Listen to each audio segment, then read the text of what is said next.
Mesdames, Messieurs, c'est un réel plaisir de vous retrouver une fois encore à ce rendez-vous du Forum des rédactions. Oui, ce soir, avec le même sourire, nous allons donc refaire le débat de cette semaine sur deux questions d'actualité. Ce sera donc des questions liées à la passation de marché dans les communes. Et le thème est intitulé « Passation de marché dans les communes. Les politiques sont-ils enfin sauvés de la criette ?» C'est une interrogation à laquelle mes invités débatteurs vont répondre. Nicéphore Soglo, comme deuxième sujet, si le temps nous le permet, Nicéphore Soglo, sur les chantiers de la rupture, stratégie politique ou simple curiosité. On l'a même vu faire un V de la victoire, oui. Un quotidien en a parlé aujourd'hui. Voilà, une stratégie de charme ou bien une curiosité. C'est quoi, à quel jeu joue le président, l'ancien président de la République? On va en parler rapidement avec mes deux débatteurs. Pour moi, c'est toujours un plaisir de vous savoir nombreux à ce rendez-vous de cette émission, l'émission qui parle des questions d'actualité de la semaine. Voilà. Merci de garder votre position. Je vous reviens dans un court instant pour vous présenter les débatteurs.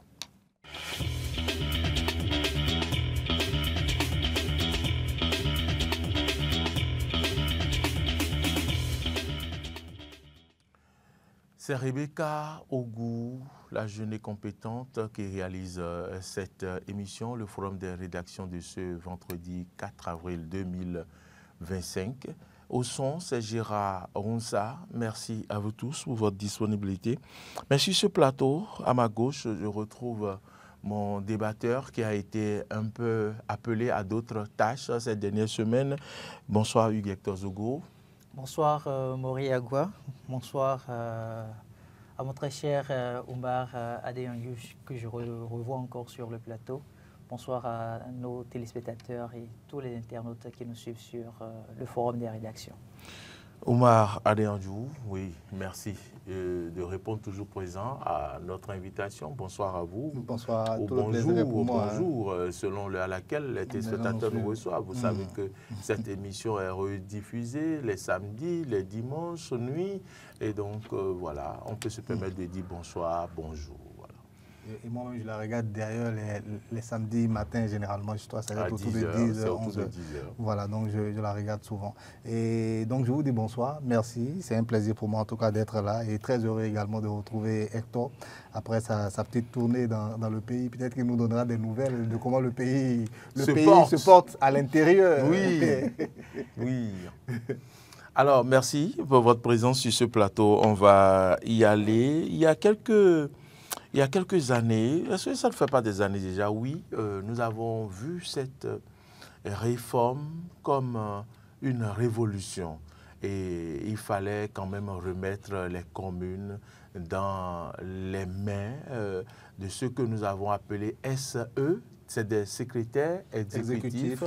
Et on se rappelle comme si c'était hier de la façon dont ces recrutements ont été faits dans une rigueur sans nul autre pareil. Mais après, c'est à travers un tirage donc, que ceux-là qui ont été sélectionnés ont choisi leur commune. Voilà. Vous pouvez être à Cotonou et vous retrouver à Matéri et tout. Et puis, les communes donc, ont commencé. Il y a eu plusieurs problèmes, soit le maire ne s'entend pas avec son SE, soit il y a des conflits interpersonnels, il y a des guerres de personnes, et voilà, les critiques n'en parlent pas. Mais une chose est claire, c'est que aujourd'hui quand même, la passation de marché est assurée par les secrétaires exécutifs dans ces communes-là. Et de plus en plus, on remarque quand même que des SE sont mis en demeure, sont écartés des passations de marché parce qu'ils auraient commis des fautes graves. Le plus récent, c'est celui de Porte-Novo, Hugues Hector Zogo, Oumar Adeyanju. Le plus récent, c'est celui de Porte-Novo, qui a été interdit de passation de marché sur 10 ans sur une décision. Et ça nous inspire à parler donc de ce sujet sur ce plateau, mais également à intituler le thème de ce soir, passation de marché dans les communes. Les politiques sont-ils enfin sauvés de la critique, de la criette, j'allais dire, lorsqu'on sait que par le passé, on connaît un peu la gestion qui se faisait par les maires dans les communes, ils avaient tout le pouvoir, mais aujourd'hui, ils sont plus ou moins contrôlés. Hugues Hector Zogo, je m'adresse à vous. Oui, le sujet. Et comment l'appréciez-vous, ce thème-là que nous avons voulu, dont nous avons voulu débattre ce soir? Je tiens déjà d'entrée de jeu à vous remercier pour ce tableau que vous aviez essayé de peindre et qui nous permet de mieux comprendre d'où nous sommes partis, qui nous permet de comprendre aussi les différents défis auxquels nos communes étaient confrontées et de nous présenter la situation, en l'occurrence avec ce qui se passe aujourd'hui au niveau de la commune de Porte-Novo, donc au niveau de notre capitale politique, oui, et qui nous a sans doute orienté vers cette interrogation telle que vous l'aviez si bien signifiée. Les politiques sont-ils enfin sauvés de la criette? Oui. Et quand vous posez la question de cette manière-là, je suis tenté de dire tout de suite que vous faites très bien de poser la question. Parce qu'en réalité, de plus en plus, au niveau de nos communes, vous aviez parlé des relations interpersonnelles, oui, soit entre le maire et le secrétaire exécutif qui ne sont pas au beau-fils. Vous aviez parlé des secrétaires exécutifs qui peut-être deviennent les super patrons, oui, de l'administration au regard de l'analyse que portent les concitoyens. Mais en réalité, de quoi il s'agit? Quand on prend un peu de recul, on doit comprendre que la loi permet aujourd'hui uniquement aux secrétaires exécutifs de nos communes d'être ceux qu'on appelle les ordonnateurs du budget. Très bien. De par le passé... Les tout-puissants du budget. De par le passé, niet, c'est niet. Je m'excuse. De par le passé, c'était le maire qui avait cette autorité-là. Oui. C'était lui qui, au nom du conseil communal, devrait quand même donner les instructions au directeur des affaires financières pour que le budget soit exécuté. Donc, disons qu'il donnait droit à l'exécutant. Exactement. Voilà. C'était lui qui exécution donnait... ou rien. Ou rien. Voilà. Avant qu'on ne fasse sortir un centime, il faut que le maire puisse donner son accord de principe. Et donc, les communes, je vais dire, à la limite, leur budget, c'était dans les mains du maire. Tout à fait. Et vous saviez, avec cette réforme-là, on a vu la réaction du maire de Pomassé. Tout à fait. Kenam, qui disait au chef de l'État, sans langue de bois, de ne pas toucher à leur budget. Monsieur le Président, ne touchez pas à notre budget. Ça, c'était une déclaration qu'il a eu à faire et le chef de l'État n'a pas hésité de le recadrer. Parce qu'en réalité, c'est vrai, il est ordonnateur du budget en tant que maire, avant que la réforme des secrétaires exécutifs ne soit mise en application, mais le budget ne leur appartenait pas. Pas du tout. Seulement que ce qui se constatait, c'est que la posture d'ordonnateur de budget faisait d'eux des hommes puissants. Non seulement des hommes puissants, mais des hommes qui détournaient suffisamment l'argent du contribuable béninois. Donc le citoyen de la commune, par exemple, de Cotonou, de Ouida, de Banikwara, de Kandi, de Djougou, son maire qui était ordonnateur de budget. S'en mettait plein les poches. S'en mettait plein les... En complicité avec ceux-là qui sont voilà, dans son équipe. On pouvait même vous sortir plusieurs documents pour justifier qu'effectivement... non.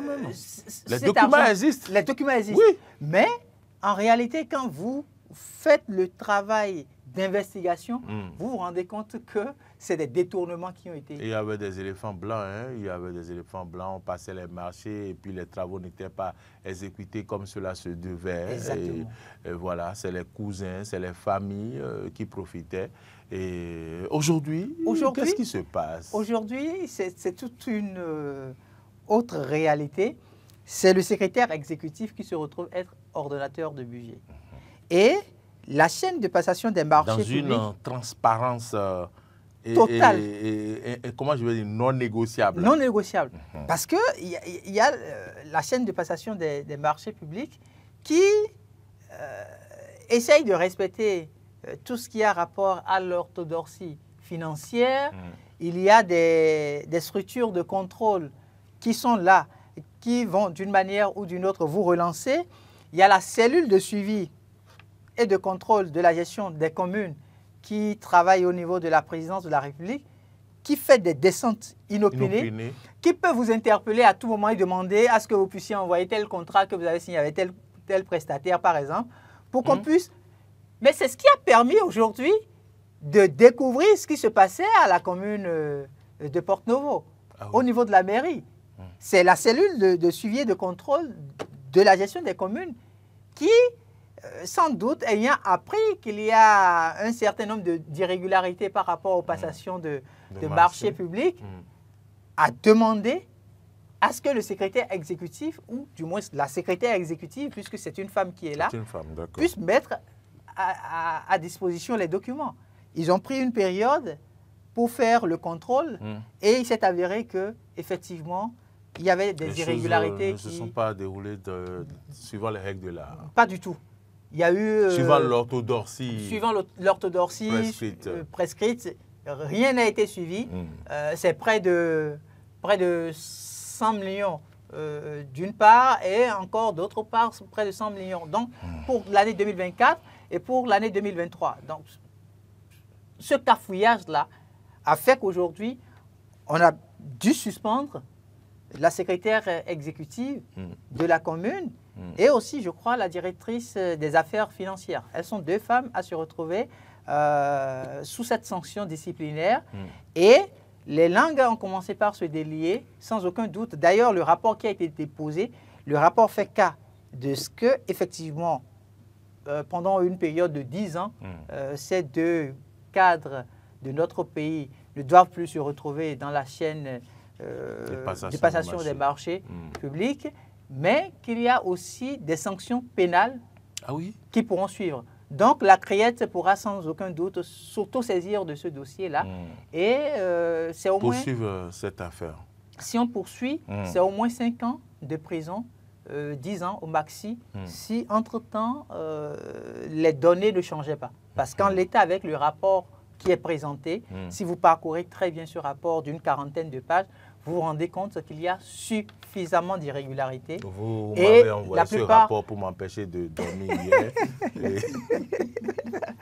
Et puis, la plupart de ceux qui travaillent au niveau de cette commission technique de contrôle, il y a par exemple le magistrat Gilbert Togbonon, donc quand même c'est de grandes figures de la justice, et également de grands cadres travaillant au niveau de la passation des marchés publics qui se sont retrouvés à travailler sur ce cas-là. Donc c'est pour dire que quand l'on parlait de cette réforme de la décentralisation qui a permis au secrétaire exécutif de se retrouver dans la posture d'ordonnateur de budget et que les politiciens, à un moment donné, se retrouvaient fâchés il faut dire qu'en réalité... On va revenir sur cet aspect.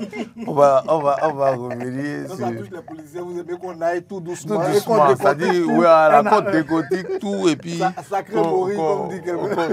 Qu'on en revienne. Je me tourne vers vous, Oumar Adéandjou. Ce matin, on a remarqué quand même que le quotidien L'Indépendant nous parle à sa une titre, par exemple, les SE sont-ils devenus les nouveaux maîtres de la corruption?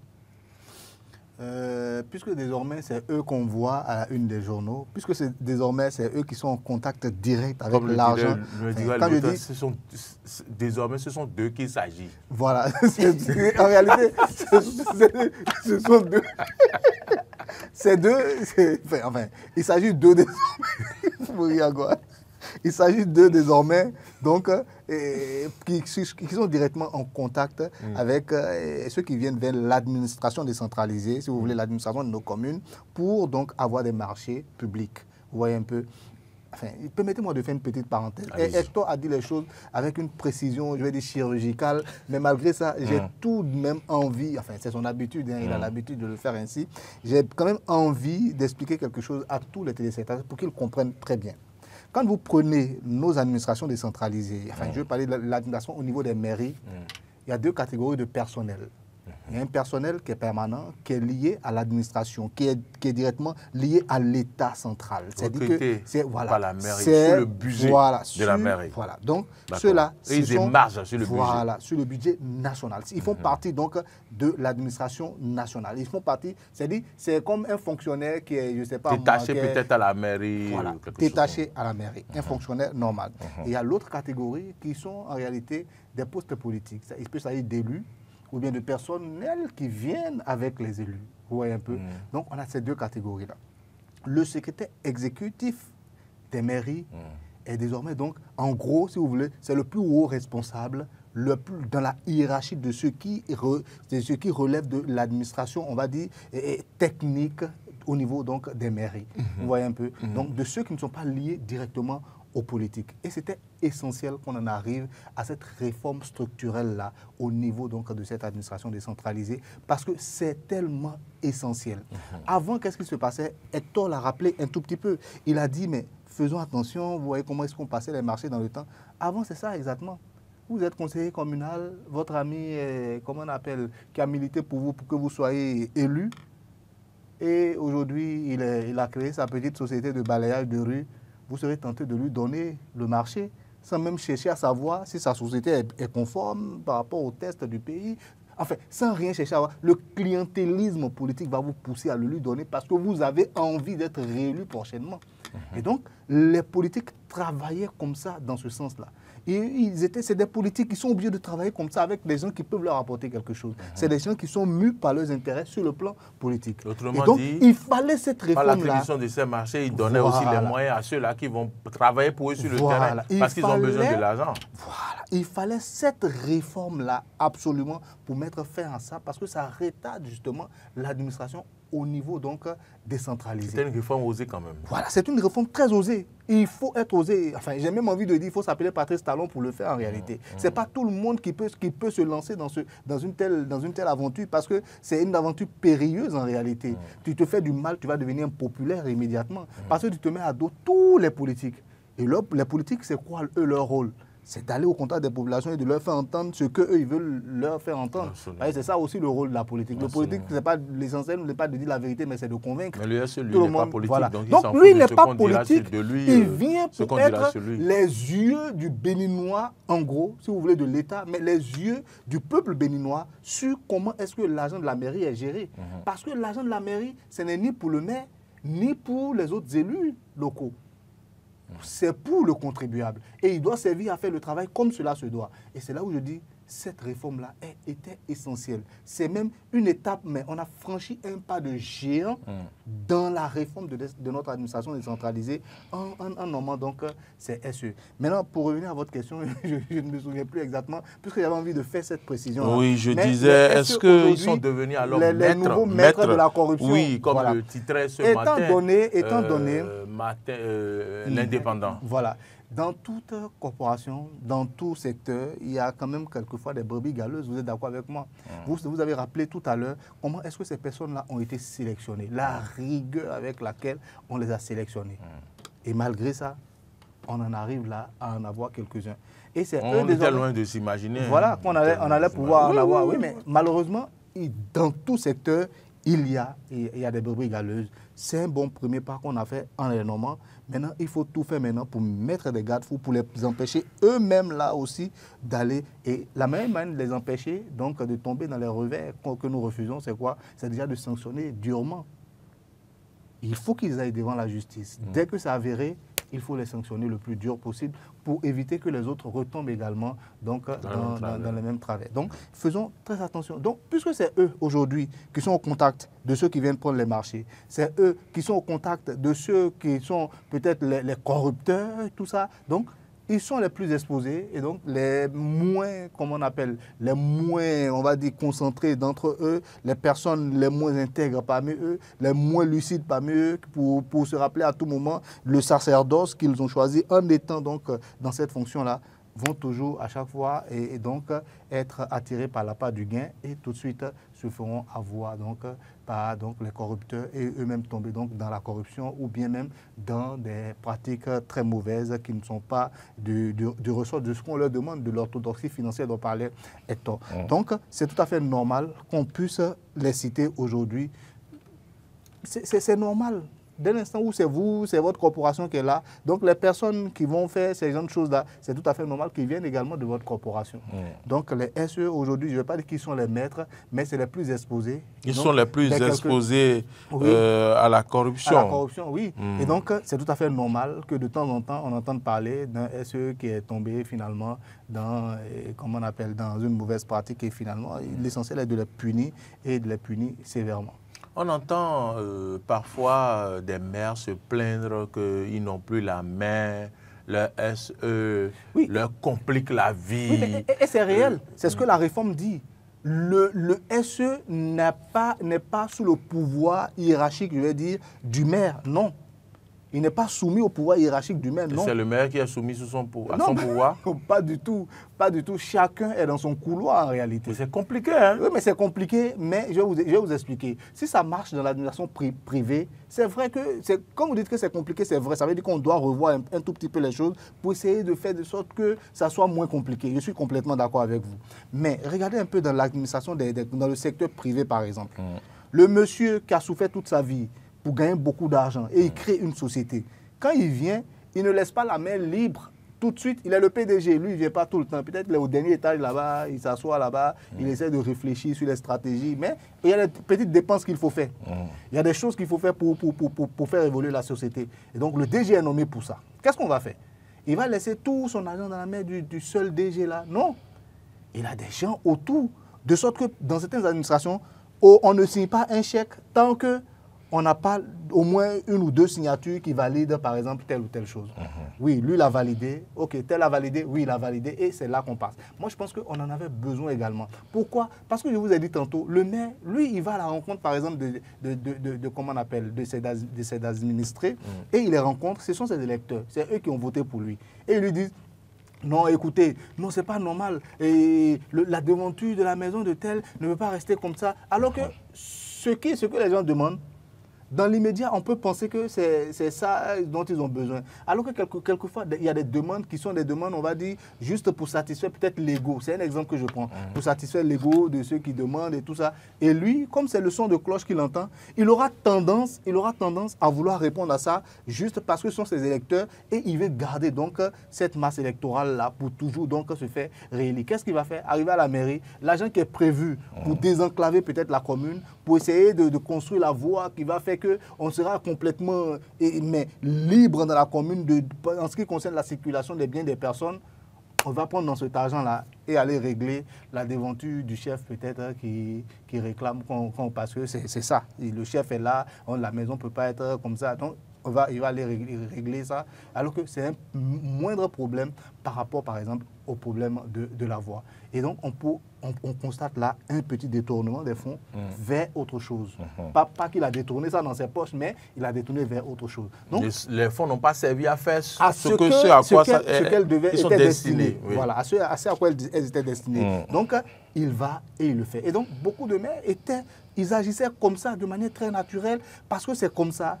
Demain, là, tu vas aller vers ces populations-là. C'est nous-mêmes ce que nous critiquons ici. Quand ils finissent d'être élus, on ne les voit plus. Mais s'ils viennent nous voir et qu'on lui expose nos problèmes, qu'est-ce qu'il doit faire?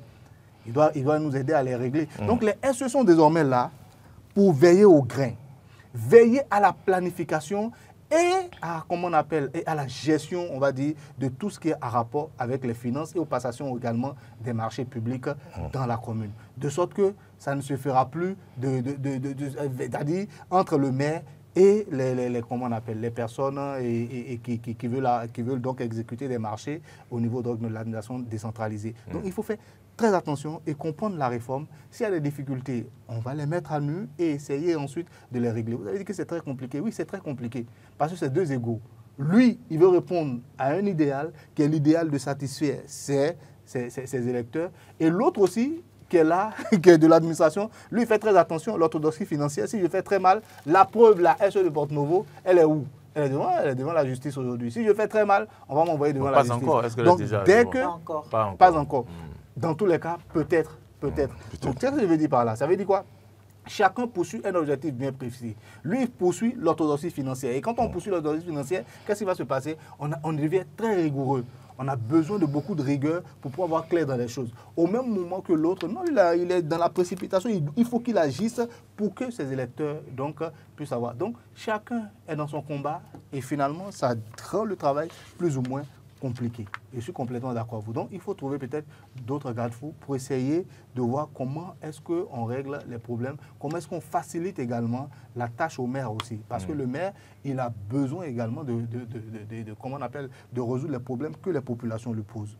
Et Hugues Zogo, on avait appris l'année dernière que dans une commune, les fonds n'ont pas été vraiment débloqués, peut-être à 17% sur toute l'année, alors que le maire voulait faire des actions, voulait faire ci, voulait faire ça. Et puis il ne pouvait pas. La SE était allée s'asseoir sur les fonds. Et puis voilà, est-ce que le maire ne respectait pas les procédures et tout?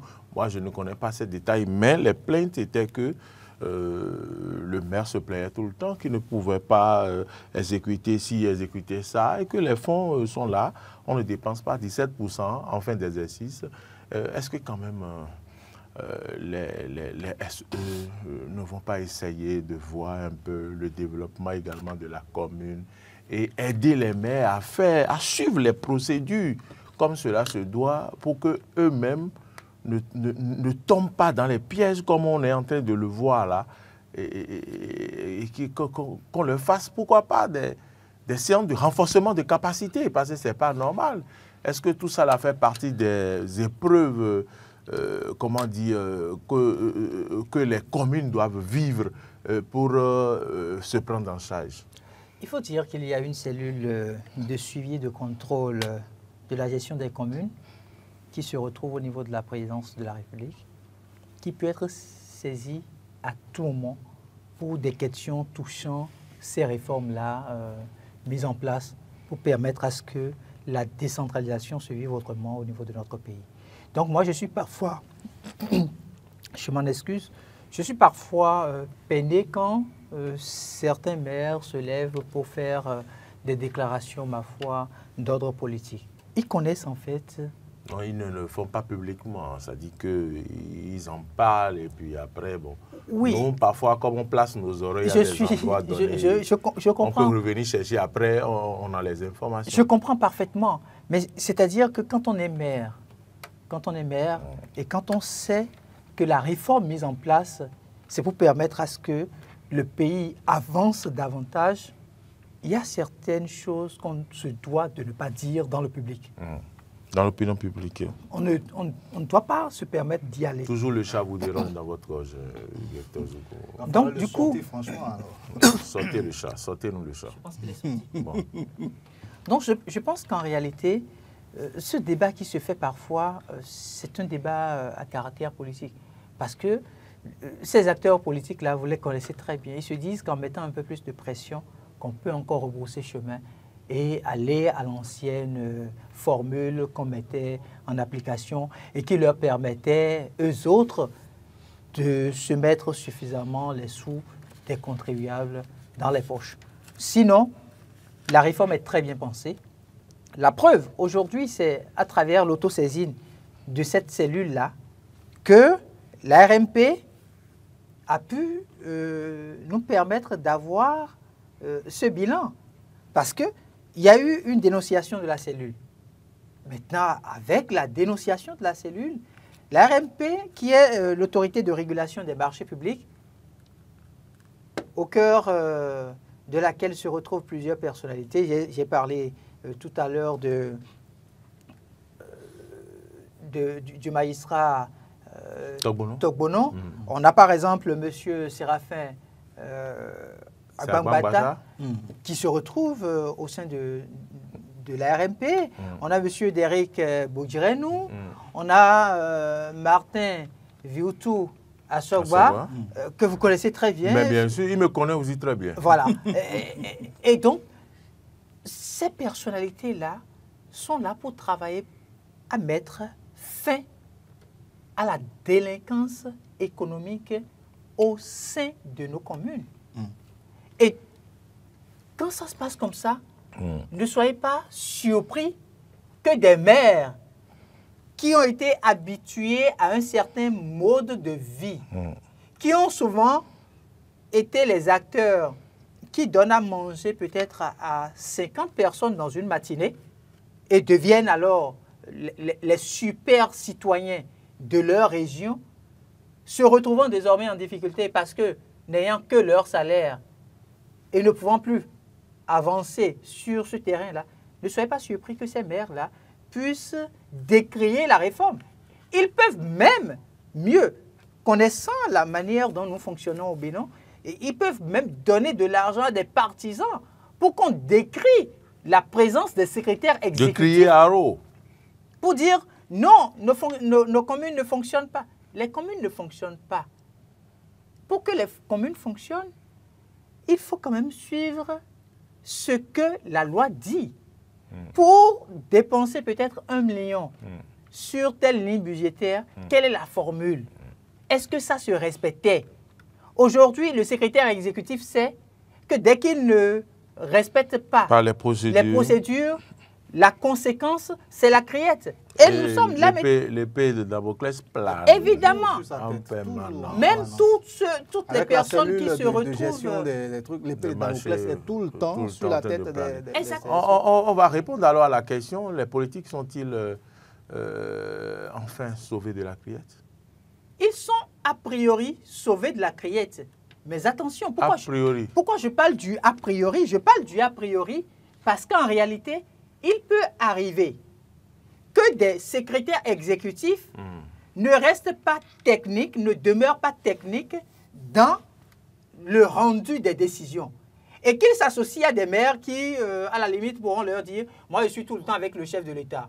Vous savez, moi, le chef de l'État m'appelle pour des grands dossiers. » À n'importe quelle Et donc, cette manipulation-là pourrait, à un moment donné, conduire certains secrétaires exécutifs dans une erreur fatale.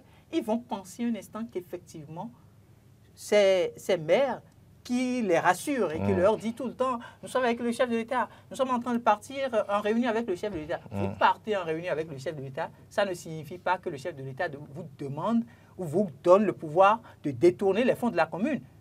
Donc si le secrétaire exécutif ne fait pas très attention et s'il s'aligne sur ce que lui recommande le politique, les deux vont se retrouver devant la criette. C'est pourquoi je parle de l'a priori. Parce qu'en ce moment-là, non seulement l'ordonnateur du budget aurait mal exécuté le budget de la commune, mais ce serait en complicité avec le politique. Donc le politique n'est pas totalement épargné de cette démarche-là.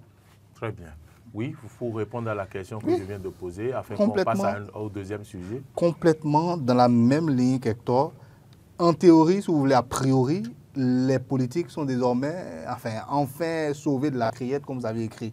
Et c'est là où j'aime beaucoup vos titres aussi. Vous aimez vous projeter dans... On voulait parler des SE certainement, mais vous avez proposé, vous êtes parti directement sur la politique pour voir est-ce qu'ils sont désormais sauvés de la justice. Mais s'ils sont Moïse. Voilà.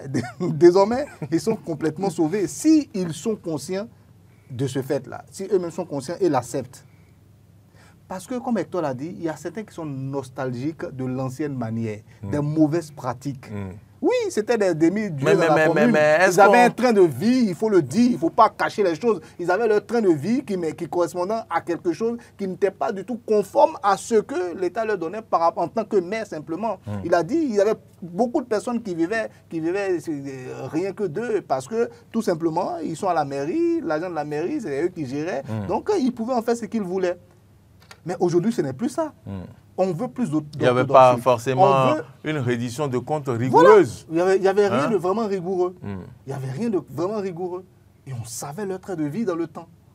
Aujourd'hui, ils ne peuvent plus se le permettre. C'est tout à fait normal que ceux qui faisaient la politique de cette manière-là, depuis des décennies, soient un peu nostalgiques. Et que tous les journaleux également qui en bénéficiaient dans le temps, aujourd'hui se sentent mal et se disent non, il y a certains mecs qui souffrent, ils souffrent. Ils souffrent de quoi? Disons-nous la vérité, ils souffrent de quoi? On veut utiliser l'argent public à bon escient et vous dites que les maires souffrent. Ils souffrent de quoi? Moi, je veux savoir. Ce sont les maires qui souffrent bien. Le maire quitte là-bas, il envoie le projet, qu'on lui donne l'argent comme ça et qu'il aille sans contrôle, sans rien du tout. Non, c'est pas comme ça. Il faut qu'on sache de quoi il s'agit.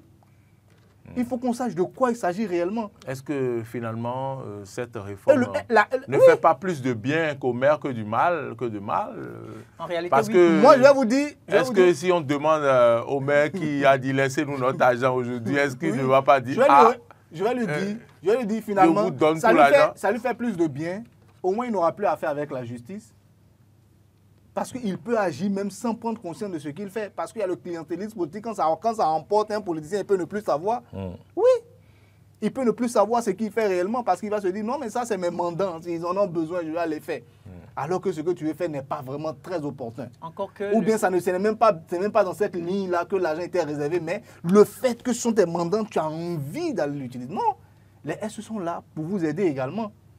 Pour vous aider à ne pas tomber justement dans ces travers-là, de ne pas tomber justement dans ces pièges-là que sont la corruption, les détournements de fonds, les mauvaises pratiques qu'on observait dans le temps. Donc, c'est à eux maintenant de travailler main dans la main avec les SE en bonne intelligence parce que le SE qui vient, mais lui, il vient avec la rigueur et c'est ce qu'on lui demande, c'est son travail. Il vient avec cette rigueur, une rigueur extrême pour vous dire non, hein, monsieur le maire, je veux savoir c'est qui. Son entreprise est où? Est-ce qu'il est en règle vis-à-vis? Est-ce qu'il paie les fiscs? Est-ce que c'est son travail?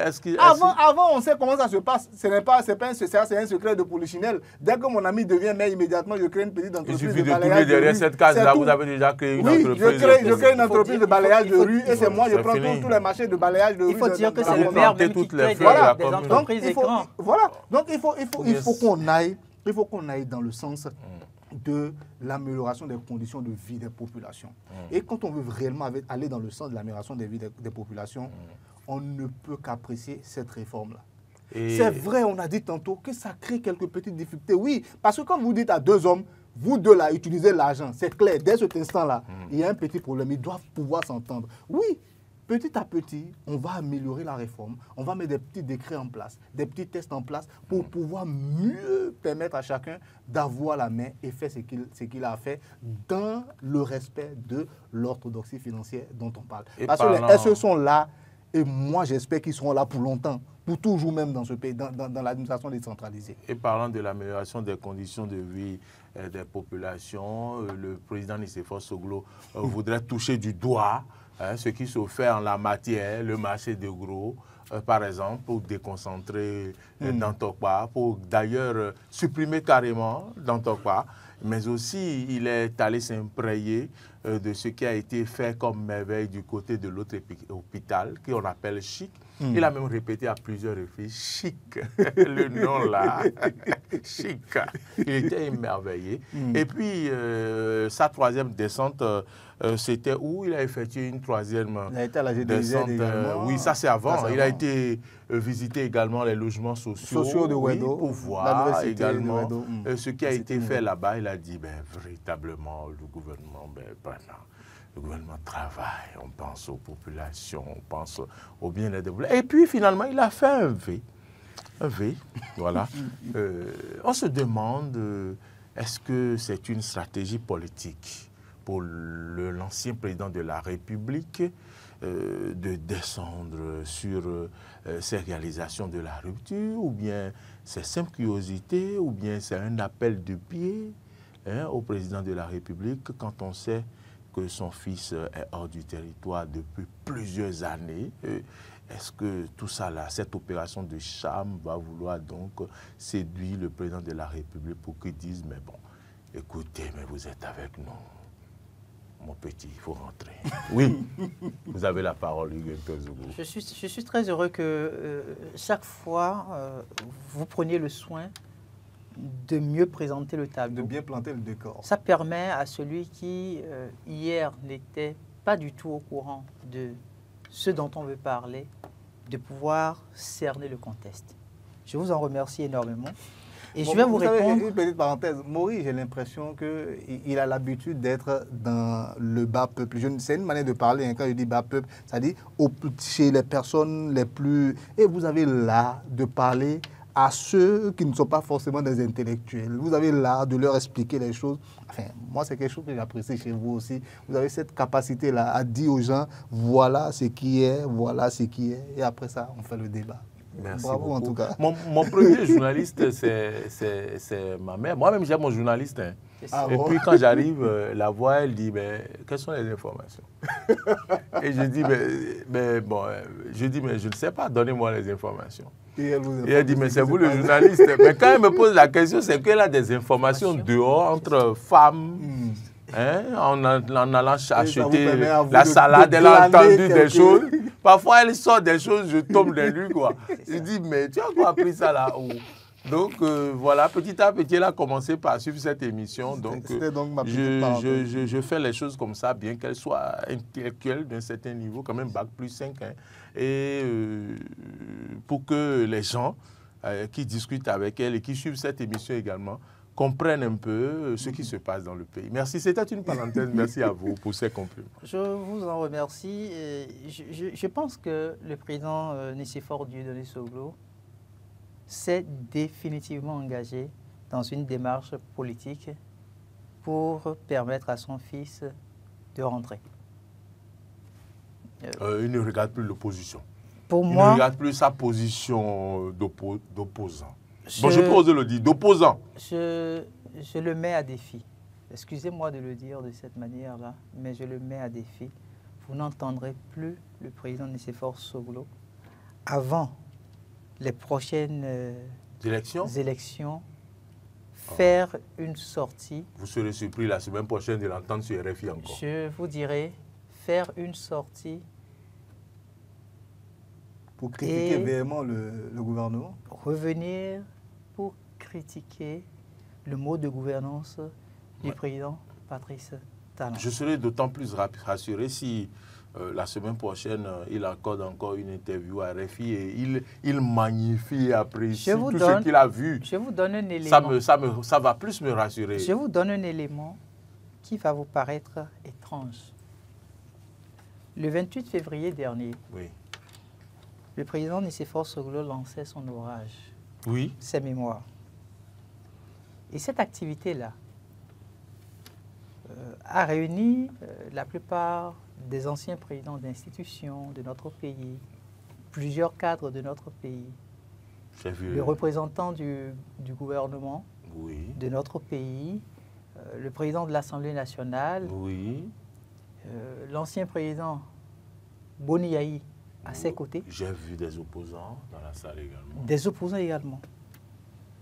Quand vous suivez un peu la présentation, vous avez l'impression qu'on veut faire comprendre au président Patrice Talon qu'avant lui, il y a déjà eu un chef d'État qui est parvenu à travailler, à rehausser l'image de notre pays. Et c'est pourquoi la question de... Nous sommes partis de l'indice -3 en 1989 à l'indice +6 en 1996, d'accord? 95. Oui, 95, 96. Cet indice-là, c'est revenu. Et on en a parlé à foison. Il y a eu d'autres... C'est-à-dire qu'on a déjà fait ça avant, quoi. C'est-à-dire que nous l'avions fait. Nous l'avions fait, d'accord. J'ai compris. Ce n'est pas du nouveau. D'accord. Et ce dont je vous parle... L'alphate. Ce dont je vous parle... L'asphalte. L'asphalte. L'asphalte est peut-être... C'est nouveau. C'est peut-être une terminologie nouvelle pour vous. Mais nous, en 91, quand on prenait le pouvoir, nous avions permis au peuple béninois de connaître ce qu'on appelle les pavés. Vous qui? Non. Nous, c'est pas du Soglou. D'accord? Okay, d'accord. Cette cérémonie du 28 février a été retransmise en direct sur la page Facebook du président Nicéphore Soglou. L'intégralité. Donc tout ce qu'il y a eu comme critique vis-à-vis du pouvoir actuel, si vous partiez sur cette page-là, vous auriez pu voir toute la vidéo. Retournez-y aujourd'hui, ce dont je vous parle là.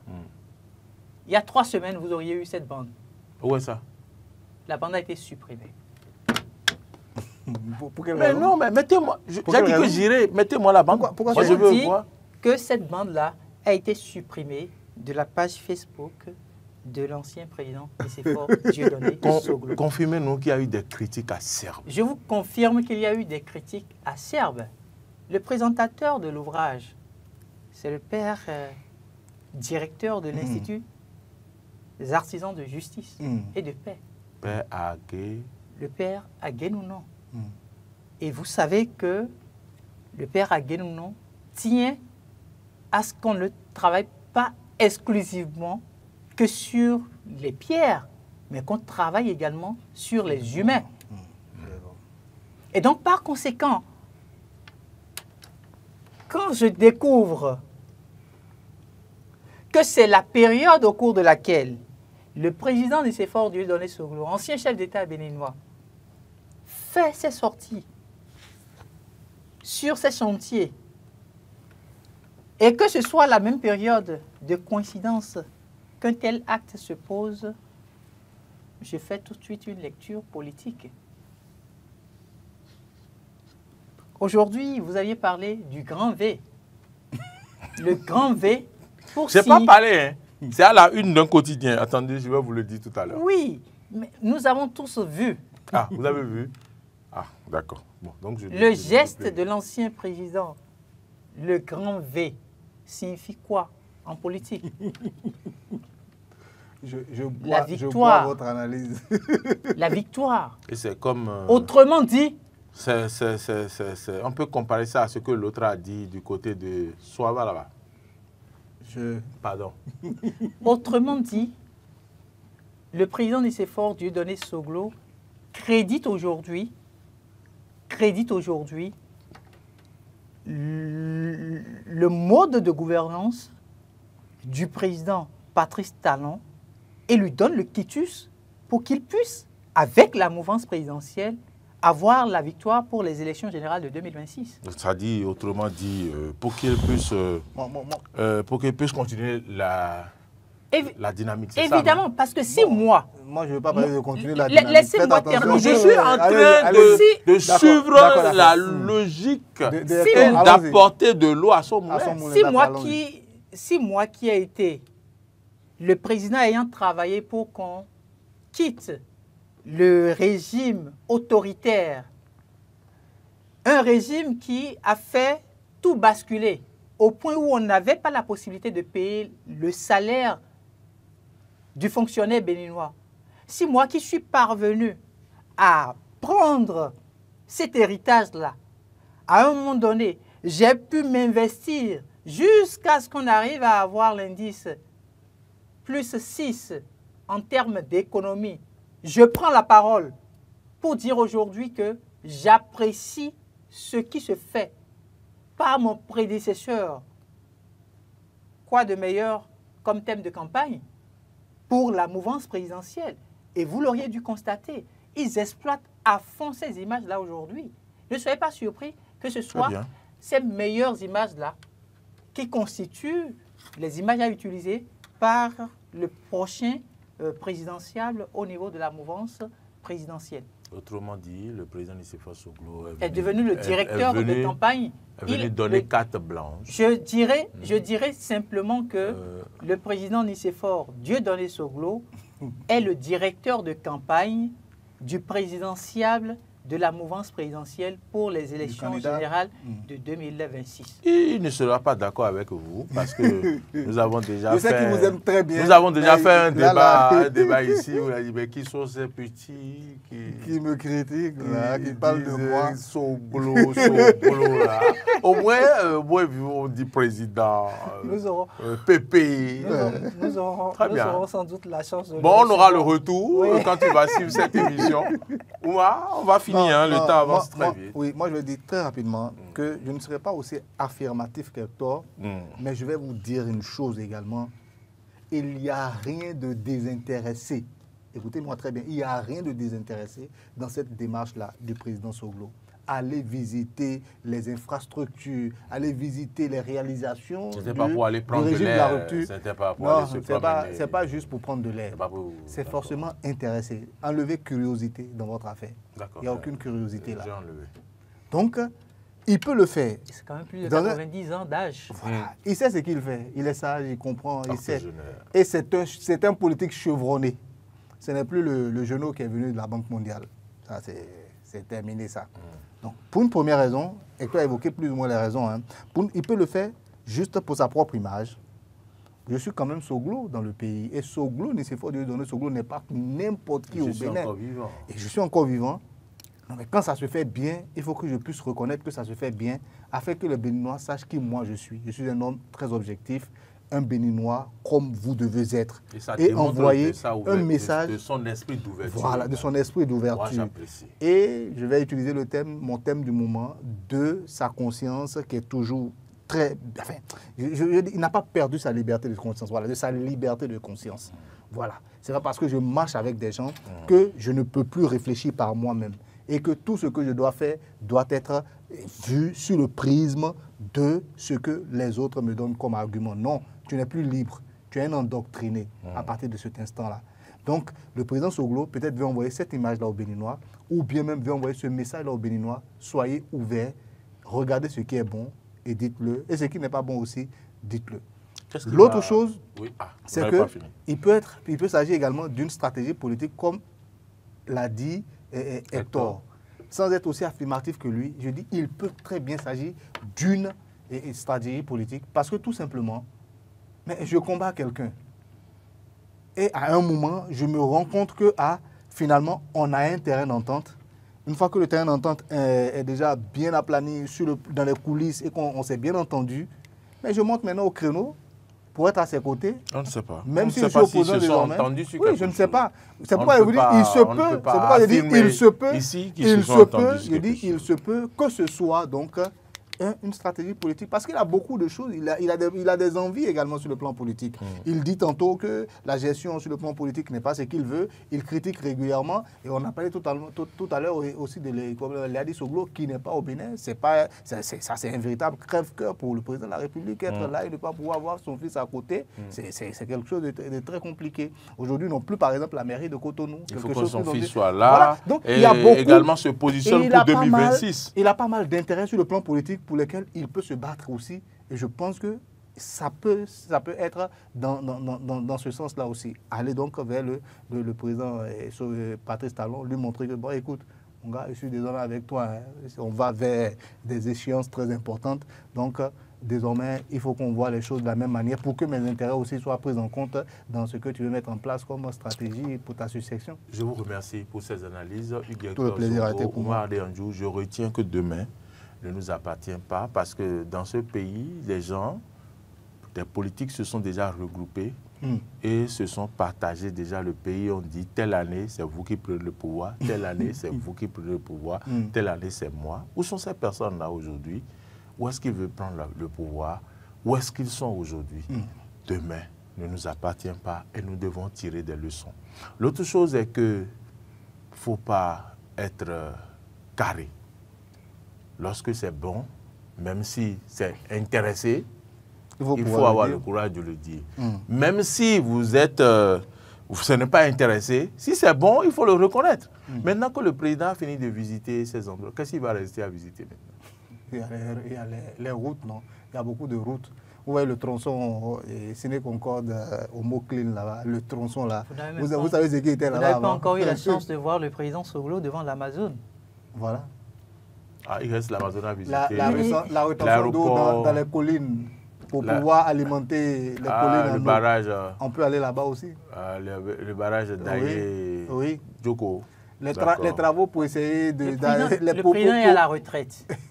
Il est à la retraite. Il a son temps pour lui. Il ne faut pas le fatiguer. Ah, mais comment? Il vous a dit qu'il est fatigué. Il vous a pas dit qu'il est fatigué. Qui décide. Si il dort jusqu'à 13h et qu'à 13h il sort et il va jusqu'à 18h, il dort tous les jours jusqu'à 13h. Bon, d'accord. Donc, nous espérons que la semaine prochaine, le président Nicéphore Soglo va faire d'autres descentes. En tout cas, nous, ça nous donne de trucs là à moudre. Du grain à moudre. De la matière pour bavader comme vous avez dit un matin sur du grain à moudre. Et donc, voilà, on va continuer par apprécier cette descente, ces mots. Et puis ces V. Donc, c'est sur les V du président. Je ne vais pas mettre ce V là avec vous. Ah, c'est ça, c'est V. Oui, moi, j'ai fait ces V. Parce que ce sont ces V, ce n'est pas moi mes V. Moi, je n'ai pas fait. Ce sont ces V. Donc, c'est sur les V du président Nicéphore Dieudonné Soglo que nous clôturons ce débat. Merci donc à toutes. Oh, pourquoi vous me déconcentrez? On n'a plus décortiqué le V. C'est le V de quoi? C'est un V de victoire ou bien c'est un A renversé? C'est quoi exactement? Là, vous me donnez des idées. Puisque Mimatou, est là. Bon, on va reprendre la photo et analyser le V. Voilà. Et revenir là-dessus la semaine prochaine. Madame, Monsieur, c'est sur cette note d'humour que nous clôturons ce numéro du Forum des rédactions. Merci, Hector Zogo. Merci. Je n'ai pas vu votre merci. Merci. Merci, Oumar. D'accord. Bonne suite de nos programmes à toutes et à tous. Prenez du plaisir à suivre nos programmes et bon week-end.